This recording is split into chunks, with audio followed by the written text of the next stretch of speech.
Hi, and welcome back to episode 2 of Jack the Last podcast, where we recap HBO BBC's Gentleman Jack and generally have a gay old time. I'm Carrie. And I'm Kelsey. Yeah, and we are back in episode 2. Very good. Now that we've gotten the sort of general, lay of the land, so to speak, of, who these characters are, what they're after, what they're going for, it was pretty fast-paced for our first episode, but this one, escalates even more. Yeah. We are slowing down in time, though. Just a little bit. This episode just takes place over, it's not a long period of time. No, it seems like to be only... Episode 2 and 3 and 4 kind of take place over, a kind of shorter period of time. Even in reality, too, it's just a couple months. Yeah, so should we get back into... Actually, this takes place... We pick up from literally, seconds after. Yeah, so... One ends. So, Anne is at the front door of Crow Nest to call upon Miss Anne Walker. And it is adorable. The scene, it was Anne...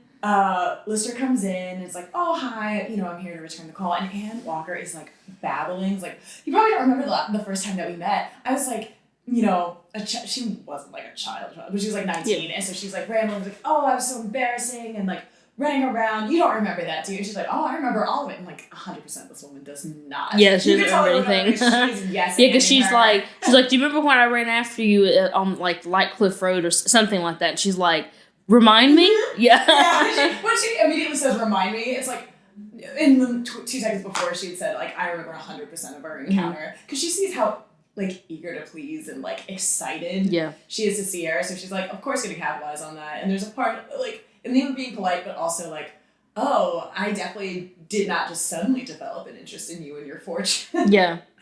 But it's absolutely adorable. Anne Walker is I see a lot of myself in her, where she babbles when she's extremely nervous, and especially around someone that she likes. And Lister comes in and she has this very calculated, cool energy to her. It's very great. And so we briefly dip away to talk about Eugenie's situation of being secretly pregnant and unmarried at Shipton Hall. And my only note for this is Eugenie the Lady Edith of this series? Just kind of a disaster, and that's the only note I have for this scene. Yeah, no, it's she's definitely, unfortunate. She's kind of the unfortunate character, but again, she kind of... It works out for her. It works, yeah. And so then, jumping back into Crow Nest, the lesbians, as we refer to them on this podcast, are discussing, and actually starts to get really vulnerable between the two of them. Anne Walker talks about the disappointment to her family, because this is the moment that Anne Lister first realizes Anne Walker is related to the Rawsons, who, as we know, are minding her cold for her, but also definitely stealing it. Yeah, and they're also they kind of run the city, and Anne and the Rawsons don't really get along. No, and Anne is minus old lady Rawson, who's a straight up G. Oh, wait, we get to her episode 4, right? Yeah, I'm so excited. But basically she's my family's extremely good at strategic marriages, and I'm the disappointment in that. Yeah.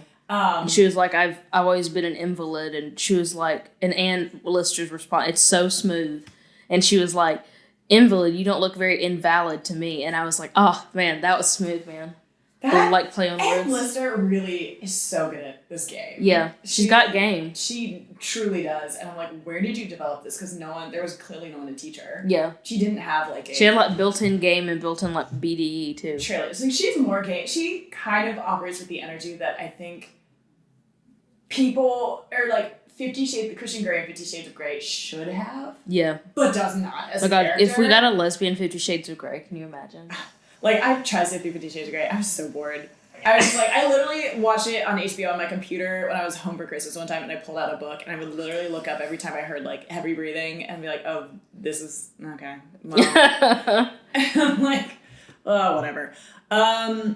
Yeah, so then she kind of starts to empower her a little bit and be like, don't have such a poor opinion of yourself. Which she says multiple times throughout the series. Like, you have a very poor opinion of yourself. Which Anne Walker definitely does. Yeah. And that just starts the general thing. And really, if you read the book, too, it was kind of Anne Shoma was saying there was a lot of red flags early in their relationship that Anne Lister was going to have trouble dealing with Anne Walker's mental health because like having a poor opinion of herself. For her for so long. It just shows that there's a lot of work to be done with and on Anne Walker to get her to a place where she's like mentally healthy, and she does get to that point. But then obviously things go south when Anne Lister dies. But that's a story. But in the course of the series, she does actually.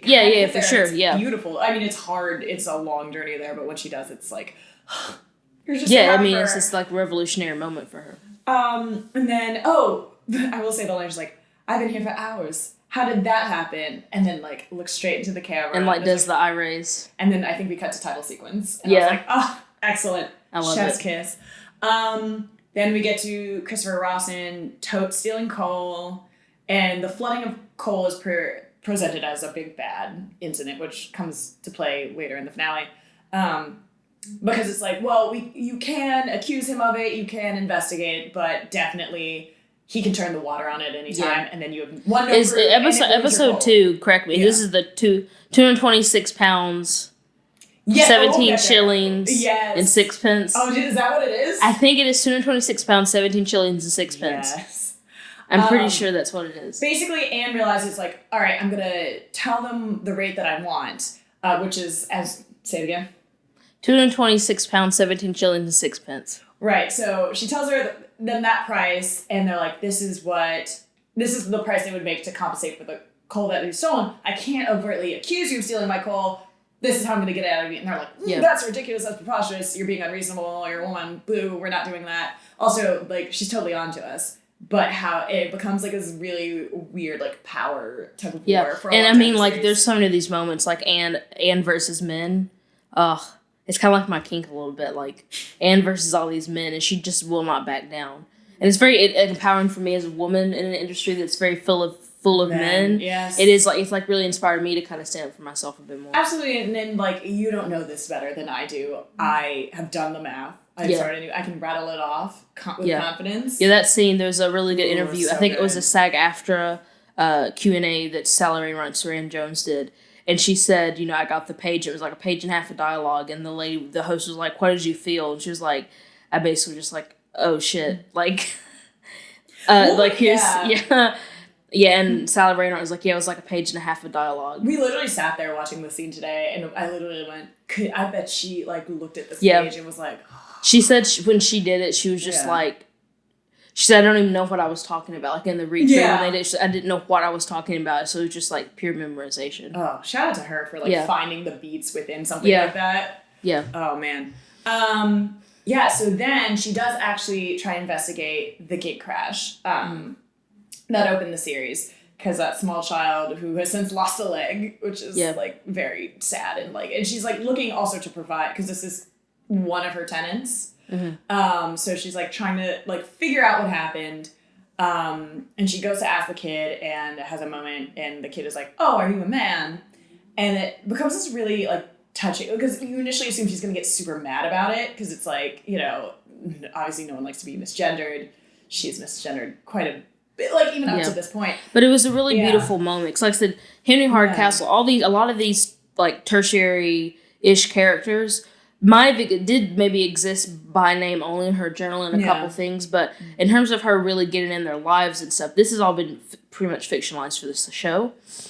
So Henry Hardcastle is really, which is a little boy's name, Henry Hardcastle is kind of uses a device for Anne to kind of explain. Sally Wainwright's really good at doing exposition, but making it make sense for the plot. Yeah. She's doing some exposition on Anne's identification with her gender through a boy asking like an honest question. And it makes sense because she's going to check up on 10, and it plays in a part of a bigger story of like basically pulling back the layers and showing us how like dastardly Christopher Rawson is. But it's also, she like, that is a question, and she like pauses and like, and you're honestly not the first person to ask, and she tells a story that's like very like sad in the way that she delivers it, where she's like, she was like, I was trying to be feminine, as feminine as I could be, and I still got mistaken for a man. I was out here feeling myself. She's like very gay, very ladylike, which is a fantastic line.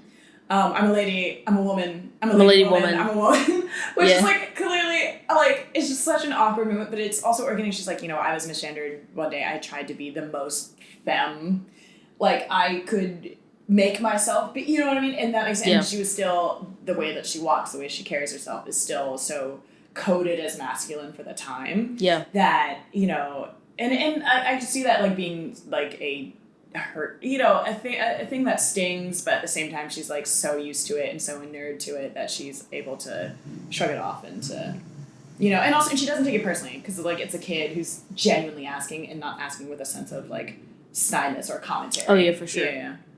Yeah, and it was, like I said, it's a really, like, beautiful way to do exposition as well. Yeah. And then we also get into that later, which we will talk about in a later episode of how Mariana took her, like, presentation. Oh, yeah. There's, like, a lot on that. That was a huge, kind of, it's sort of an undoing of their relationship, really. And the fact that she married Charles Lawton. Yeah. But, the big thing. Yeah, that was the big thing. And then the secondary stuff was, like, Mariana's unwillingness to really, truly accept her for who she is. Which, if you're going to be with somebody and it lasts, it has to. And see, Ann Walker always fully, and it comes up in this episode, Ann Walker always fully accepted Ann Lister. She never batted an eyelid at the way she dressed or anything. Yeah, and again, in the way in which, obviously, the way she dressed in the show with the cravat and the waistcoat and things like that, as we talked about in the previous episode, is, kind of what to our modern eye and our modern understanding of period costumes, because period costumes often look close to the thing that they are, but they are not what it would be at the time for a number of reasons in terms of, like, practicality of shooting, expense, but also comfort of the performer who has to, like, run around and do a bunch of things, but also it's, like, this is what, because, like, if you ever watch, like a Tudor drama or something like that, the costumes are even bigger and more elaborate than that, and they're stylized for our contemporary imagination. And that is a thing that they were very deliberate about, from what I've gleaned and what I've heard of, like, the estimation of her dress. Yeah, there's, to look messy. We have some stuff, and we know that she wore a hat. You know, we can see that in pictures she wore, like, certain things. But, I mean, it was kind of insinuated that she was dressing in men's clothing at the time, but feminized, so they did a pretty good job of doing that. I love it, And also, too, I mean, it is uncomfortable. In fact, because Ann Lister walks around so much and is so fast-paced, they had Saran Jones in a normal corset, but it started, like, literally giving her welts in her body from the friction. So they had to switch it to, like, a whalebone, like one that dancers use. Oh, interesting. To help her move, so she wouldn't get, like, chafing from the corset. So she can, like, breathe and having to sit and stand and do all these things. Yeah, because Ann Lister was just such a physical. It is such a physical role. She really struggled with that, so they had to, like, give her a brand new corset and everything. Wow. Yeah. I'm glad you knew that costume detail. I'm your source of all behind the scenes tidbits. So Anne also briefly mentions a plan to jazz up Shibden, potentially to have a new, more wealthier partner, to make it more acceptable for a wealthier partner. And she goes on that diatribe about, that Shibden should, like, present the elegance of its, like, history. It's been around since Henry V and all this stuff. Ann Lister has a very high opinion of herself, and it comes off as snooty. And she was kind of like a snob. Like, she was, I think she was a good person, but she was very, like, classist. And she was very, like, she always wanted to be much higher than her born station. So she did put money into the estate. And when she married Ann Walker, and she had her income to mess with too, she did even more upgrades to the house. A lot of what is in Shibden today that makes it look like it does was because of Ann Lister. Yeah. That's interesting. And because also it was the oldest, and she makes a point of saying it's the oldest house in Halifax at that time. So it's like, probably a century plus years old, even for back then. So if it was around during Henry V, it is more than 100 years old. Oh wait, that house was from. Yeah, she said Shibden Hall has been around since Henry V. That was 1500. So this is going back to 14. We're talking like 14. Yeah, 15. at least 14, if not the tail end of 13. Yeah. Wow. And then we jump back to the lesbian Anns, and Walker kind of complains about, she talks about how protective her family is, right, against people trying to, like, pursue her for her fortune, and primarily it's meant in a romantic way, but then Ann Lister's like, Ann Walker, like, kind of offhand makes a comment of, like, I have a cousin asking for, like, 500 pounds, which $500 today is not anything to sneeze at. 500 pounds contemporary is like close to $750, $800. Back then, that was maybe like definitely like a year's income for most, like a big, it was a that's a yearly income for some people. And more than that for like, depending on your class. And so it was just like, oh, I don't know how to get out of it. And she's like, well, I'll teach you how to write a strongly worded letter, you know, and it kind of helps her, and Lister, helping her find her voice and do the things that she wants to do anyway, not even like influencing her in the sense of don't give your cousin money but the sort of thing is like, does anyone pay these back to you? Do they just assume as a matter of course you're going to give it to them? She lived a very like passive life before Enlister. And she didn't know how to. And that's something Anne taught her was to be certain. You see this develop over the season, to be more assertive and like stand up for herself more, which she really needed to do if she's going to protect like this massive fortune that she's come into. Absolutely. And then Anne Walker mentions going on a 3-week trip to the Lake District, and Anne really Anne Lister really takes it hard in that scene. Yeah. She's like, well, I think she thought for a minute she was going. The way she was talking about Catherine, she was like, oh, does she have a thing with her? With her cousin. And in fact, there is a deleted scene in the script from another episode where Anne asked her about Catherine Ross and if they've ever been intimate. Because Anne was really curious if they had. There's a lot of fan fiction about that too, by the way. Wow. Yeah. Well, it's also sort of thing with like Anne, but like the way this person is characterized in the show is like, that idea is so thank you. But it's so interesting because she's like, now also because you think about 3 weeks in the Lake District, like even if they can write to each other, it's like definitely not the same. It would probably take nearly as long for the letters to get, probably take a week to get each letter each way. And so she's like, I know, kind of like worried about losing her momentum in the relationship and losing her footing. With and she might have interest in another woman who she's not really sure of the relationship. Yeah. And so she is and her jealous with a penknife. And her jealous rage breaks the penknife that Catherine Rossing gave to Anne. I don't think it's jealous, right? I think it was genuine. No, like, she was like distressed and like just like flung it, Yeah, I think she was like jealousy of that because I've been in that position before where it's just like hearing somebody talk about somebody that they could either be interested in or something that's going to take them away from you. You do just. I mean, I've like wanted to like. You just get tense. I can see how like a paper knife you would be holding and get really tense and just snap.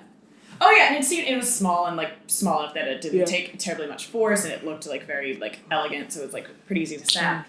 But the question she asked immediately after that, I'm like, that is like if you ever listen to, not talk about other podcasts on our podcast, but they're also awesome. Shivd in After Dark, they were like, oh no, it was a total conspiracy, so that she could ask the follow up question of like, or lay the follow up groundwork of being,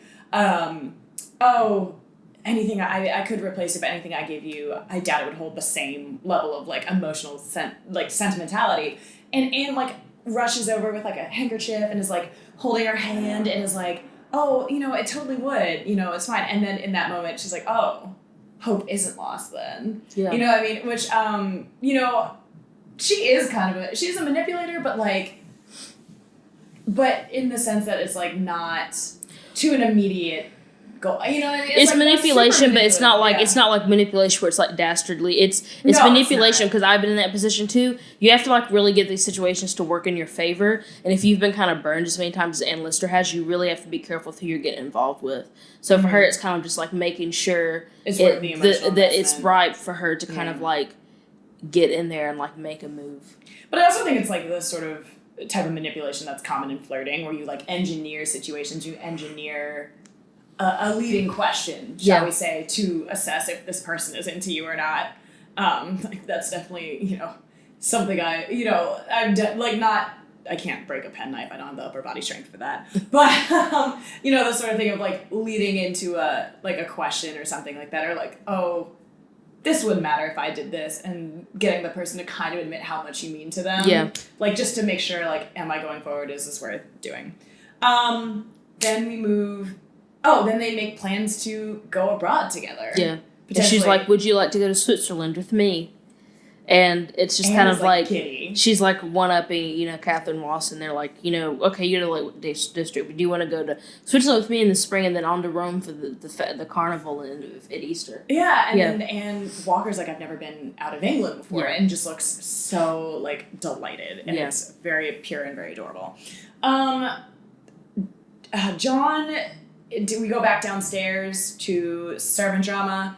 John attempts romantic overtures for Eugenie, but obviously neither of them speak each other's language. So it was just kind of like, you're purely into this woman because she's hot and like maybe a little exoticism. Is she canonically biracial? I'm really not sure. I mean, I saw John as him. I think he's a really good guy. And I think for him, he was just like, when Courtney said that, I was like, well, my kids need a mom and I could, use a wife. Yeah. Here's this girl. It's kind of almost like convenience, but also like he's a good guy. So I think he really would like to make her happy and, try to be a good husband. I 100% believe that. He seems like a genuinely upright guy in the fact that he's like, oh, she's in a tough spot. Yeah. We can do that. It can be a win-win all around. But it's also like kind of to underscore the point of like how easy it is for like heterosexual marriage. Yeah. Then and now, where it's like you can literally, we can just get married. Yeah. We can just do it. Versus like this long saga that we're watching in 8 episodes, the journey to, a secret marriage which is not legally recognized. There's a lot of contrasting heterosexual relationships to their queer relationship, and how easy a matter of fact it was for how easy a matter of fact it was for straight people to get together. Just for any reason. Because you do that with Thomas Souden and Joanna in later episodes, and then with John Booth and Eugenie right now. It shows you just how like matter of fact it was. Whereas like here you have Ann Lister and Walker like really this season's about really them struggling to finally be together. It's just this beautiful contrast that is kind of happening. You wouldn't really think about that, but going back through these episodes and kind of picking them apart like we've been doing, I've been realizing that it's this really beautiful contrast and like ease of relationships, especially in that their wedding scene where it's going between the two different ones. Yeah, which we have a lot heavily dissect that one. Yes. Then we jump back to Crow's Nest, and we get to the episode title about studying anatomy. So, she's telling a wild story about, men in Paris generally. Yeah, they're at a theater. She's like a certain type of theater. So it's like it's like basically you going to a porn theater, but Anne went there with Mira Barlow because she would know about it. Yeah. Yeah, so. Mira Barlow was out Mira Barlow here. was a freak-a-leak. Yeah. And I want to know more. Do you think we'll get a spin-off of Mira Barlow? I don't know. They bothered to cast her for this the most graphic sex scene of the whole show. The only graphic sex scene we get in the whole show. It was hot, though. I was like, oh. It kind of got my expectations up for the rest of the show. Yeah, in that moment, I was just watching it and it hit you out of nowhere. I was with my mom when I watched this. It's like Game of Thrones would sometimes hit you with this real, and it was so male gazy about it too, where it was just a woman's just her boobs are out, they're in a brothel doing exposition for literally no reason. Yeah. But in this one, the not even romantic moment, the romantic moments, you sit in and you linger and you talk, and it's a lot of talking, a lot of looks, a lot of hands touching, stuff like that. The sex scenes are they're blink of an eye. Even the one that we had in the pilot with Mariana, thank you, is literally there for a second, and then they go into a full conversation about their relationship, which. Yeah. But I'm glad they flashed back to Maria Barlow because she's in this intimate moment with Ann Walker where it's very innocent and sweet, but then it flashed back Ann Lister is she really did love sex and love women, and so she has this whole past. She's 41, so she's had time to figure it out, but also all these women kept getting married on her, so every time. Yeah, no, Maria Barlow did not get married. Oh! They just, Ann Lister got tired of her. She couldn't, because Maria Barlow was thirsty for Ann Lister, hardcore, and Ann Lister just got bored of her. Ann Lister is very much someone, she's into you until you give her too much attention, or you make things too easy, and then she... That's kind of what it was. Maria Barlow just, wanted her all the time, and it was, great, but then it just kind of, fizzled out for her. Yeah. I think they kind of, I think they kind of, kept in contact. Yeah. I'm not sure, don't quote me on this, but I think they kind of kept in contact. I hope so, because I'd love to see that, because I really want to see Ann Walker come in to understand what Ann Lister was like when she was young. So we got a taste with that with this very graphic oral sex scene. The script says, we've smash cut to Maria Barlow in the middle of a multiple orgasm. Wow, that's what it says. And it's in the script. It's very quick, and it cuts back, and then it's her the look on her face of like she's like, oh, I did, you know, a lot of people go to Paris for that. She's like, not me. I was just there studying anatomy. Cut to that scene. Cut away, and there's just like a moment, and then they're like, so have you ever like kissed anyone? Yeah, and I'm like, what a segue, let me tell you. And then they start, and you know, Anne Walker says like, no. It's like, oh, are you afraid to just tell me? Or so did she actually say like, oh, I did it just to see what it's like, or I've always wanted to just to know what kissing is like? I think she said I've always wanted to know what it's like, which we know, you know, that unfortunately she was sexually assaulted by Reverend Ainsworth, so, and that involved kissing. But I think at this point she wasn't going to admit that. Yeah, and also I think, you know, obviously that doesn't count in the sense, you know, as such, where it's like, this was not a consensual thing that she wanted to happen. That was not out of affection that she gave. So it's like, you know, I've had someone kiss me, but I've never kissed me. Well, now in reality, here's the true story, and this kind of like takes out of like the lesbian and canon, even though I do think she was a lesbian. Maybe. She had a boyfriend before Ann Lister that she actually really cared about. That wasn't Ann Lister, and she was like, she loved, I think, if I remember the book right, was in love with him or something. Yeah. Like, it was like a real relationship, but it just didn't work out. Yeah. So she was interested genuinely in a man, not just like because it was thrown at her, like genuinely interested in one. Yeah. And in the show, it never really talks about her like admitting that she was just like Ann Lister. I do think she was. But I don't want to label her because I don't think she ever labeled herself, but I don't think she like completely disliked men like Ann Lister did. No, but I mean, it's also like, it's all a spectrum. Like, she could, you know, it could be the sort of thing where it's like, oh, I very much like this person. Yeah, during this because when, but like generally women, you know. Yeah, she confessed that to Ann Lister when they started getting more intimate. She's like, I have had feelings for a man before, like, you know, she wasn't as innocent here as she was in real life. Yeah. Because Ann Lister thought, because when Anne Walker got so thirsty there, like after they first kissed, Ann Lister thought she has done something before. She's too eager for this stuff to be like a virgin. She's 29, so it's like, you know, you think about how young most women were married, you know, depending on your class, but like especially of this class, like ideally you're married at like 20, 22. Yeah. 25, it's like, whoa, you're pushing it. Yeah, so we're both 27 years old and I'm married, and like it's like, whatever. That's our generation. That's our generation, though. Yeah, that's our generation. But also, it's like, yeah, if you've never had anyone, you know, and you want, you know, closest, not even just sex, but like intimacy, closest, kissing, and you obviously can't have it because it's the 19th century and everything is bad. You know, everything, you know, before marriage is, you know, verboten, and like, of course, she's like excited the first time that someone shows interest in her that she's been interested in for a decade. You know, she's thought about for a decade, which is why she's like so like, oh my goodness, you know, my crush is into me. You know? And but like, she also is like, it's like you said when we were watching it, when Anne finally says like, I think you're a little bit in love with me. I don't think she was horrified. She was just like, it was like a little like gay panic. Like it was just like, oh no, what do I do? And then I don't think she'd ever really considered that she could be in love with a woman. Exactly. Like she'd never really, like it was a fantasy, but it had never really come to life. And she was like, oh, this is happening. And she probably couldn't have articulated, if you would have asked her even prior to this to articulate exactly what she wanted Ann Lister to be in her life, she probably could not have said. Yeah. She would not have said life partner. Then they get into a moment of like, you know, oh, you know, kind of almost propositioning her for a kiss. And then she goes, you know what, I think you're a little bit in love with me. Have I misread it? And gay panic ensues. Yeah, but it's also the sort of thing where it's like she's sitting there. It never occurred to, you know, it's the sort of thing. It was like, as someone who's came to her queerness very, very late in life, as in within like the last year. #20 by teen. Yeah. You know, it's the sort of thing is like, oh, I'm very close to this person. They're my friend. They're like my favorite. You know, whatever. And then as you start to realize like, there's a certain level of like denial, even in like today and age, you know, where like things are accepted. And I am very lucky to come from a family that was very accepting and affirming, and like a church family that's also like that as well. But it's the sort of thing where it's like you do feel the conflict, you know, like you do.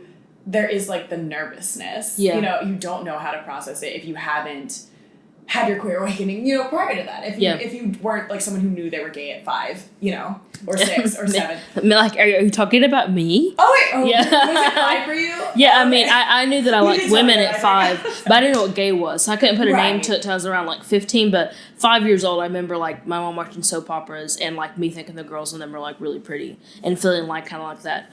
that excitement and like the attraction, because you're 5 years old, you're not sexually mature, so you can't really feel certain things. But as much as you can feel being being drawn to someone, prepubescent child, then you can feel that. And it's the sort of thing where it's like you have to have this like a little existential crisis in the way of like, is this really how I feel for this person? Okay, but then what does that mean about me? Where do I fit in this society that is it does a really good job of like showing it, and because it's relatable to you and me, it shows that like, hey, I know this was literally like almost 100 years ago at this point, but it's like something that's still very relatable to, or no, I'm sorry, almost 200 years ago at this point. It's still very relatable to us, like, oh, we've been there. So it's like, it's 200 years ago, but at the same time, it's like, this could be happening today too. 100%. With the same amount of gay panic and like, flirty Anne type stuff. Yeah, but also, having someone that you are willing to, go through the risk, in their case, like a significantly higher social risk than now, but you're willing to explore that with someone, willing to roll the dice with someone like, taking a very special person to help you realize that. So all is going according to plan for Ann Lister, so she kicks it with other Auntie Anne. She's goes. Dear viewers, Carrie, that still doesn't know the name of the cast by now, but I will fill it in. So after this, Anne goes to see Eliza Priestley, who is Anne's cousin. Not Miranda Priestley, as I called her in the episode. She goes to see Eliza Priestley, who's like Anne's like is an Anne stan as of right now, because she doesn't know she like actually screws girls. So Anne stay at Eliza Priestley's house, and basically she's saying that she is really happy that Anne tells her that she and Anne with no E are like friends now. Yeah. And how happy she is and how like she needs a friend. Better, and she's like, and Eliza's like happy that she finally has a friend, and it just kind of confirms Anne, even though she literally just Anne Walker freaked out on her. We have that 2-camera before she comes in. She's like, she's just now realized she could fall in love with the woman. She's like, well, in love with me. And, she has that kind of cockiness. She knows though that she can still read through Anne's stuff that she is like delighted. To have her affection. And then you have that beautiful scene where Anne's in the windowsill looking out with her like bloody handkerchief. And you can tell like, oh, she feels the same way. She just is, figuring out what that means. She needs space to process it. And like that, is valid. Like if she literally figured out lesbianism in that moment for the first time, let her have a minute. Yeah. Let her have the night. It does a good job of like between that scene with Eliza Priestley and that scene with just Anne and the really beautiful close-up moments. And that's something too I want, because you really get into that more in this episode. When Anne and Anne are being intimate, or there's this moment of emotionally intimate moment, the camera goes from being on like sticks or tripod or on a Steadicam to handheld. That nice little camera shake. It's got that bokeh background. There's always like a really strong like light source coming in, whether it's natural or like a little bit of a lens flare. Yeah, and it's really just that intimate moments. Yeah. And I know Saran Jones said when you're playing those intimate moments, it made it easier because you just felt that way because it was just you and the cameras. And that's a beautiful cinematography choice. And they did it a bit in episode 1. But it was always in moments where she was being vulnerable. Those moments of vulnerability between Anne and Anne. Yeah. Whether separately or together, that camera goes off the tripod, off the Steadicam, and goes into somebody's hands. And it's just more intimate. And it's a really beautiful cinematography. They're really good at using editing and cinematography to aid the story, which is what makes good editing and cinematography. It's got to aid the story. Yeah, it does. It 100% does. Yeah. Speaking of cutting away, we shoot back to the world downstairs where John Booth asks his, somehow he has a ginger daughter, a blonde daughter, and a brunette daughter, and I'm like, yeah. What are the recessive genes the footman John Booth, yes. Booth, the footman Booth. Who's very sweet. And he's got blonde hair too, and that's his son, so he's got 2 blonde kids. Interested in courting Eugenie. Yeah. And asks his daughters, what would you think if I were to get married again? And they promptly ether him by being like, who would have you, father? I don't know. But he seems very sweet. He seems like such a sweet dad. I was like, honestly, I don't super care about the downstairs stuff, but I want more of it in season 2. If it's like John Booth being a cool dad. Then we cut across again to Anne investigating the gig accident with Chris Rawson, who is trash and genuinely we'll never know. I hate that it's such a trash man and such a cute dog though. I know! That dog was so... The dog follows him everywhere and listens to him, but he's so trash. I don't know. In one episode, he's, like, sits on a chair, like, this very nice antique chair in the background of, like, this lawyer's office. And I was like, this dog is my favorite. Yeah. I think I made him like a favorite prop in one of these episodes. Yeah. Then we jump back to Anne Walker and her very chatty cousin Catherine. Basically like, how many hats are you gonna bring? I'm gonna bring 7. I'm like, 7 hats, girl? What? Yeah, it was just like typical girl talk, and then she basically like she rails her for always talking about Ann Lister. I was like, duh, she's in love with her. You always talk about the person you like a lot to your friends. Oh wait, and it's inadvertent. Yeah, it's inadvertent. But then it's also the sort of thing where she's like, oh, she's, you know what people say about her, and it's like, no, it's like that she, can't be trusted with women. She's like, well, what do you mean? And then Catherine actually doesn't actually know what that means. Yeah. She only heard, don't leave her around. Yeah, gossip stuff. It just never occurred to her what it is. So she's like, I don't know, that's just what people say. And then I wrote Anne Walker, tally ho to being a bad bitch. Where she's like, no, I won't accept that. Tell me what your issue is with her. And they're like, she's kind of like a man. Like, she, like, walks funny and she, like, dresses weird. And she's like, that's not a good enough reason to, like, dunk on someone and to have, like, spread rumors. Like, she's done nothing to you. She's done nothing to anyone, as far as I know. And that's something really good, too, because you have Marianne in the last episode saying that Anne should conform more. Yeah. And then you have Anne Walker in this episode saying that there's nothing wrong with her. She's perfect the way she is, which is just a huge indicator that Anne Walker is the right woman for her. Yeah. And does the crap ton of coal math, which we've broken down before. £226, 17 shillings and 6 pence. I'm pretty sure that's right. Yeehaw! We'll check that later in the show notes. With that math, Saran Jones just shout out, slow clap, because that was just a great performance. I know that had to stress her out a lot. Then the Rawsons actually talk through Ann Lister's backstory, and a bit of it we touched on episode 1, where it's like, they were actually the poor relations of, and kind of dysfunctional family. And then Ann Lister was given the home at Shibden Hall, which definitely moved her and her family station up in life. She was sent away to boarding school and then sent back. And that is the moment where Jeremiah Rawson learns, is like, I was like, oh, because she likes the ladies. Yeah, she that was really why she got kicked out. She met her first love, Eliza Rain. And as she was dating, Rain sounds like a Gen Z pop artist. Yeah, she dated her, and they were going to get married. They were in love. They were they were planning their lives together, 15. It's so very gay. But then Anne, got the hoe bug and was trying to date other girls too. And Eliza found out, and they broke up. And Eliza Rain never recovered. She spent the rest of her life in a mental institution from getting broken up with. That there must be something.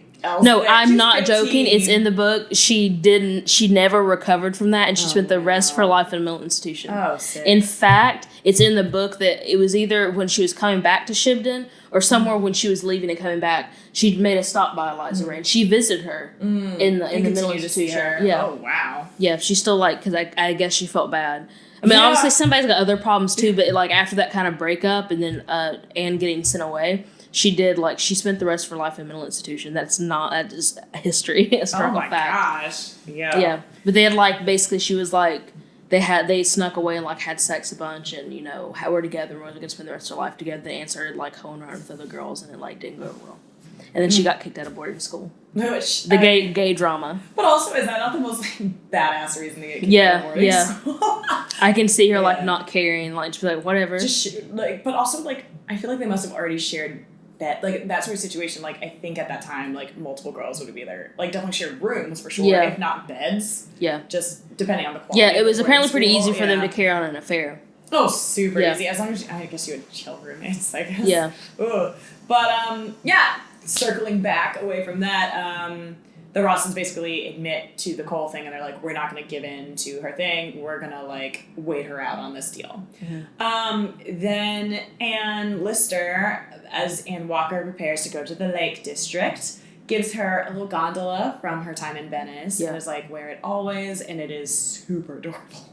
It is so and cute. if you really watch all the episode, there's pretty much no time that she's out with Ann Lister that she doesn't have that pin on. Yeah. It's always on her. Yeah, was that a canonical thing that she gave her? Or something similar? Or maybe it was just a visual metaphor for some other I don't gift. know. Yeah. I can't remember. So yeah, that's about it for this episode. They prepare to part ways. Yeah. I love when they're like, they almost, if Catherine hadn't come bust, I think they would have kissed. Because she was like, I'll miss you. And she was like, I'll miss you. It just, I watched that day, I like really felt like, oh, they needed like literally like 2 more minutes. I think they would have kissed in that room that day. Yeah. But she also talks about, it's like, oh, I don't want to go to this wedding, which we're referring to Veer Hobart's wedding. Yeah. And she's like, I'll do that. That doesn't happen. That happens next. Oh, this episode. It is this episode. Okay, yeah. I should stop taking notes after a certain point, I guess. So they part ways, and she's like, I don't want to go to this wedding, which, like, going to your ex's wedding is, whew. Yeah. There's a moment when she does receive the invitation, she rips it up and throws it across the room. But she goes, and she comes into the church and is watching the ceremony happen, and is, like, a dark figure against, like, a spot of, like, they had her wearing... I think they had her in white, which is like was not a thing at the time, or like a light pale color. Yeah, she had a white wedding. Yeah, or like she was in that, but I'm like, that's not common because like Queen Victoria was the one that made started white. That. Yeah. Yeah. It was like a trendy thing that she just did because most people were brighter, like more extravagant colors. Yeah, it makes sense. And then Anne's there in her like full black getup. Yeah, and she stands out. It's her pastels. Yeah. But she's sitting there and she's definitely like close to tears. It was a fantastic moment. Yeah, and there's all the what do you call it? Anglican church, a priest, pastor? Yeah, still a priest. Yeah. Yeah, the priest is there talking about marriage and what it means. Like, you know that Anne Lister strongly believes in marriage. Deeply monogamous. So, and so it's like hard for her to hear that. And there's this woman that she really wanted, but is getting over. Because she's definitely really into Anne Walker. Yeah. But she's still painful because it was a loss for her. And I trust me, I've seen like plenty of girls I've liked move on and be with men or women or whatever else. And it's really hard to watch that, even if you are generally like happy for them. Because I think at the end of it, it's a thank you next. Yeah, because situation. I mean, you see that her and Veer do remain friends. And you see that at the end of it, she is like as happy for her as she can be. Mm-hmm. But it's like very beautiful. She comes up to her in the wedding, and is basically like, and Veer's like clearly shocked that she actually came, but like touched. Yeah. And it's such a tender moment where she's like, it's clear that she's like, I feel. She kind of gives the impression that she feels guilty that she couldn't reciprocate that love, but also is definitely very afraid of it. And she was like, I'm not like that. And in that moment, I interpreted it as like, this is not the life I want to lead, per se, and not even necessarily like a safe thing for a woman at the time. Like, not that it would be persecuted in the same way 2 men would be, but in the sense of like, it's not stable to not have an income, or not to not have children as an investment in your future, or at the very least have an extended family of like your husband's family who will take care of you when your husband goes. Because it's basically building a bigger social network to take care of you when you're gone.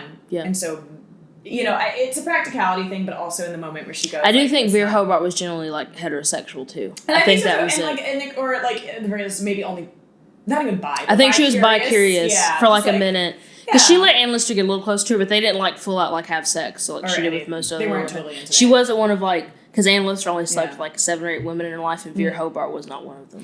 Okay. Yeah. But it's very interesting where she's like, I'm not like that. And in the context of her being like, no, I'm actually just really not gay.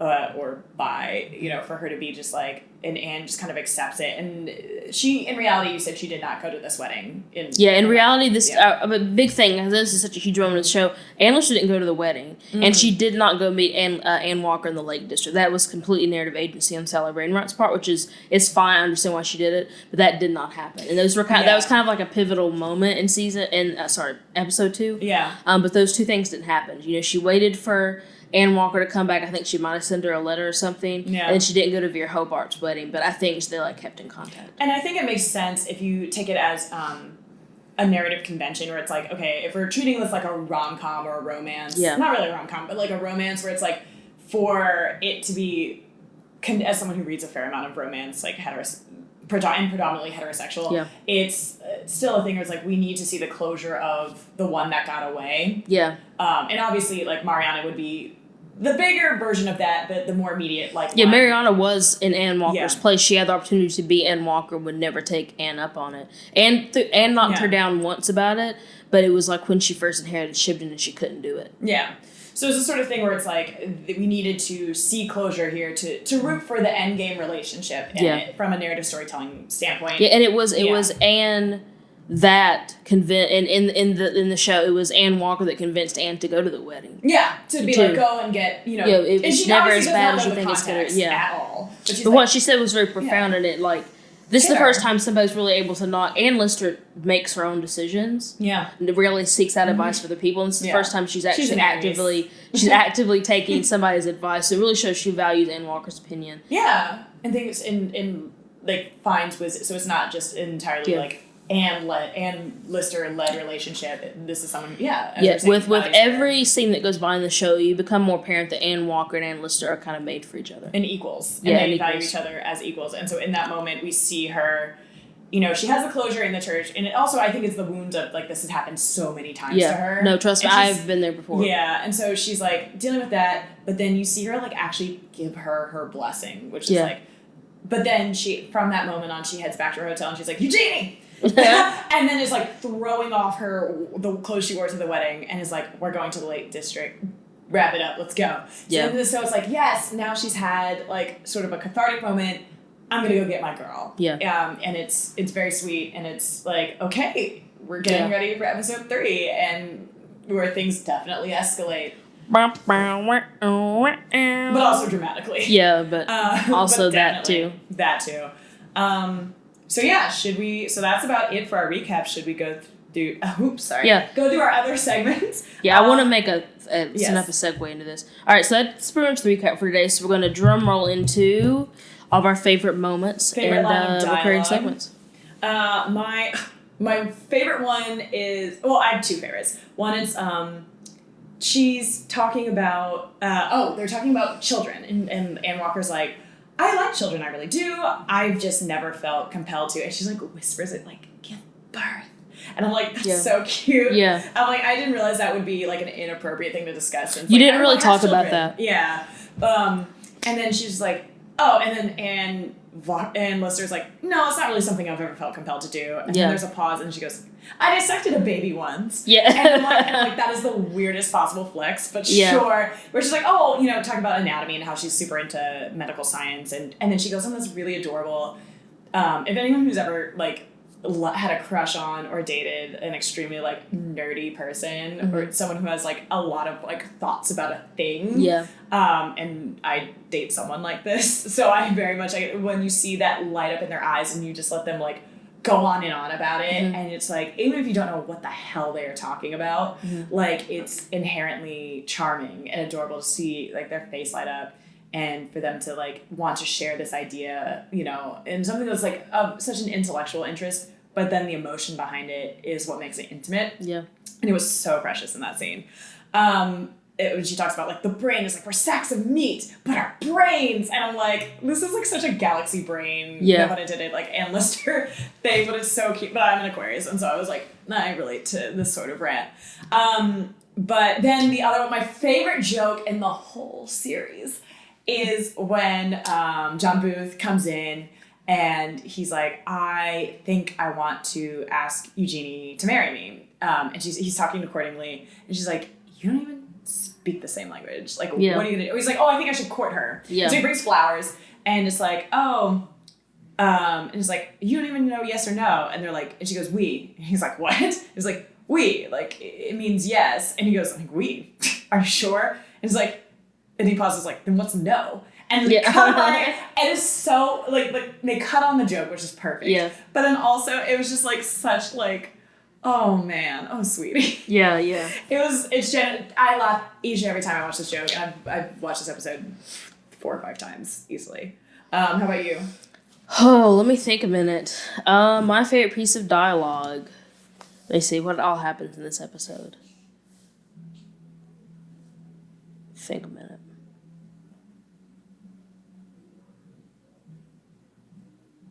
I'm gonna have to be when Anne at the beginning of the episode says, you know, you're an invalid. You don't look very invalid to me. That's like good. I think that's such like a beautiful like play on words. It's such a really nice line that speaks a lot about like Anne's ability to make Anne Walker feel better about herself. Yeah, and it's like not meant in a way that's like denying her pain, like that her like, you know, the struggles that she's gone through, but saying like you're not invalid. Like you seem like you are someone who's capable of so much more. You're a lot stronger than you think you are. 100%, and that is proven true, and that's really like a beautiful like first romantic overture from Anne Lister to Anne Walker. Then our favorite prop and or costume piece of the episode. Favorite costume piece, I picked Marion always wears these really funky like red and blue. She wears a lot of like plaid dresses. Yeah, which is interesting. Love that. And then the pen knife that is snapped in twain. I'm going to go with the reciprocal of the I love the little gondola she gives her, because it just plays such a central role. It's just always there, so it means like, it's kind of sealed and means something to Anne Walker. Yeah. She always has it on. She said, when you wear this, you'll always think of me. Yeah. And Anne Walker pretty much has it on almost every scene, especially all the really significant scenes of the relationship, like the proposal and stuff. She's wearing it. It's in all the other scenes. I think it's just really beautifully, this really nice, like, bit of costume design that is always there. I think it's really beautiful. Yeah, and, like, as someone who wears, like, gifts that people, like, I love jewelry, and, like, I've given, like, my star sign as a necklace. I wear that all the time. Like, not even just because my girlfriend gave it to me, but it's, like, just also a thing that I like, and I like associating it with her, so it's, like, the sort of thing where it's, like, yeah, of course, like, this is a thing that is believable, and, like, it is also small enough that it would escape notice from other people, and so it becomes just, like, their thing, And then favorite frame. Ooh, favorite frame. I think mine, it's hard, because this one is, I have to think, I need to write these things down. My favorite frame of the episode, the one that just kind of keeps coming back in my mind, is when Anne Walker is kind of staring out the window there, with the bloody handkerchief looking at, because you see that, because it was just after that scene where you think, oh no, is this kind of going south? Well, no, it's not. Like, Anne is sitting there smiling, thinking about Anne. And it's really like, okay, we're all good. It's just such a beautifully lit and like filmed scene. It's one of those handheld movements that I just love so much. I think my favorite frame, honestly, truthfully, I thought you were gonna be like the cutaway to Miss Lister. Yeah, I mean that's really good editing. I wouldn't call it like my favorite shot. No, it's definitely not the best composed shot. It was definitely It's hard because it was a quick shot. And that all had to be choreographed with her coming up for air and like the orgasm finishing, and then getting that camera. It's on a slider and they panned up really quick. That had to be like, because you saw the camera moved up. Yeah, that's on a slider. Somebody's having to push that really fast to get that look. That is like that has to be perfectly timed. Like everything has to be timed right. So that's a very difficult shot to get. It's quick, but I can just tell it took a minute to get. And because they're both like butt ass naked in that too, it's like also like we have two actresses that are very much out and exposed right now, and like we have to like kind of, for the sake of everybody being comfortable, it's not a shot you want to spend all day on. No.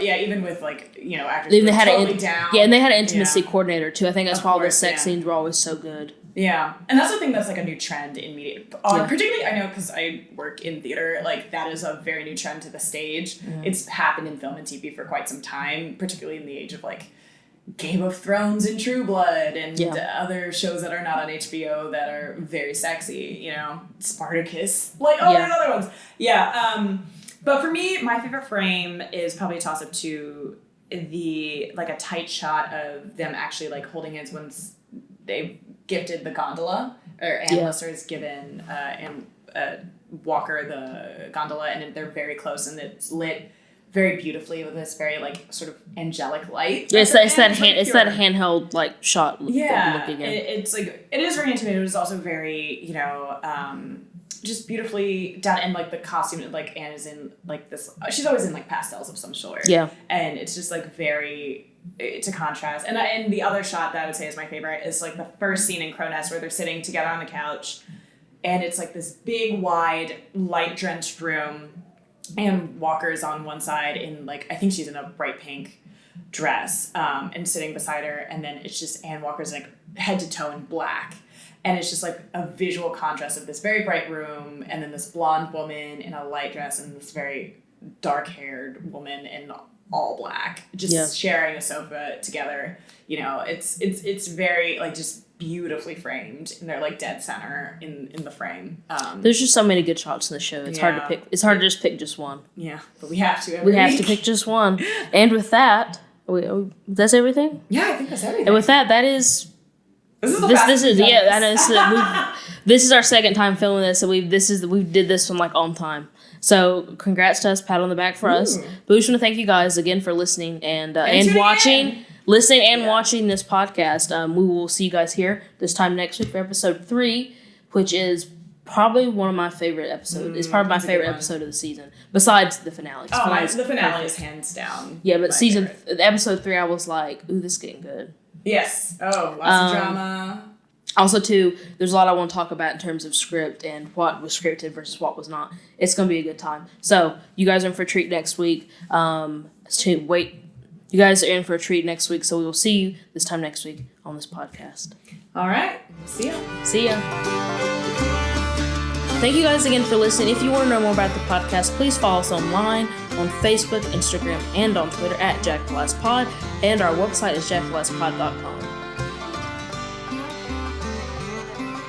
Jack the Last, the podcast, is a That Hipster Kid production, produced, edited, and narrated by Kelsey P. Jones. And Carrie Cares.